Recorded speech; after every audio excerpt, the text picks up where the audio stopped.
Pakistan has conducted a training launch of the 400 km range Fatah-II missile for troop training and validating technical performance and accuracy. India's Chief of Defence Staff met his Armenian counterpart in New Delhi to advance defence ties and explore joint military hardware development. The Indian Army will host delegations from 11 friendly nations for the inaugural exercise PRAGATI, aimed at boosting interoperability, defence cooperation and mutual trust. Adani Defence will establish a 2,500 crore rupees defence manufacturing facility in Madhya Pradesh, with construction set to begin within 2 months. ideaForge has partnered with Japan's digital media professionals to develop AI-powered drones and expand into the Japanese market. Greece is in talks with an Indian company for the potential acquisition of a strategic port that will have significant geopolitical implications. Hindustan Aeronautics Limited is conducting fatigue testing on Tejas Mk2 to extend airframe life from 3,000 hours to 8,000 hours, aligning it with global fighters and enabling decades of service.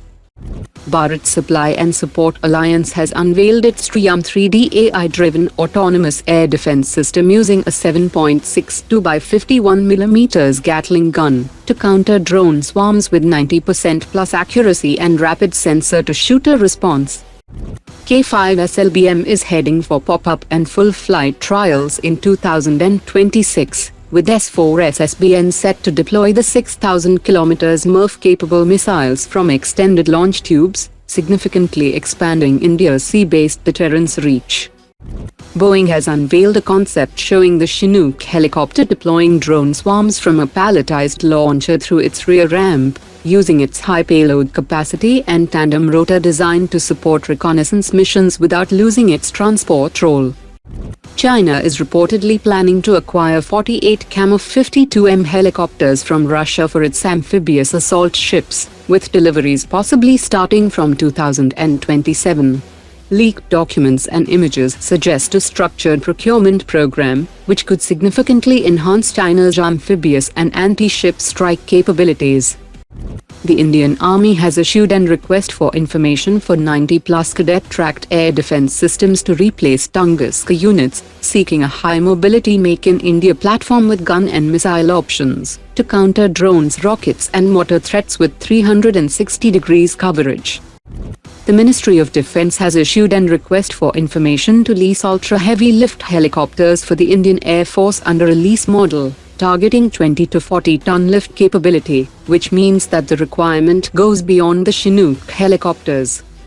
The DRDO is developing a next-generation electric heavyweight torpedo at Naval Science and Technological Laboratory, targeting over 100 km range with modular silver-zinc batteries, deep-water 800 meters capability, and configurable speed range profiles for advanced submarine engagement.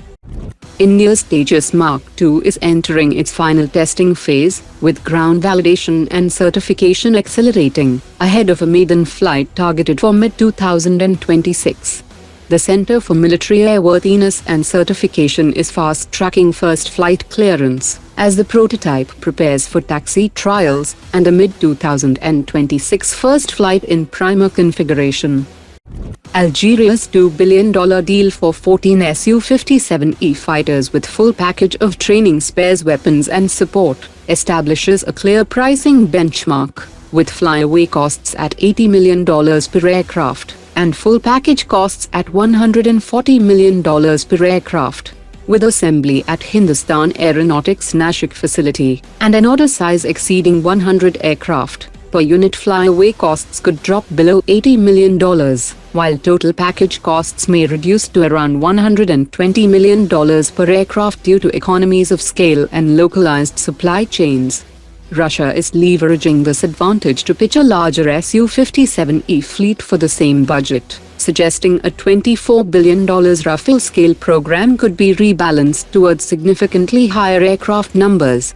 A major differentiator is Russia's reported willingness to provide full source code access, enabling India to integrate indigenous weapons, carry out independent software upgrades, and significantly reduce life cycle dependency and costs.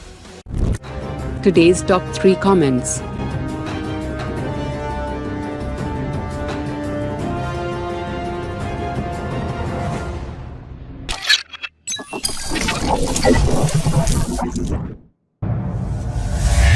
Omar dropped it.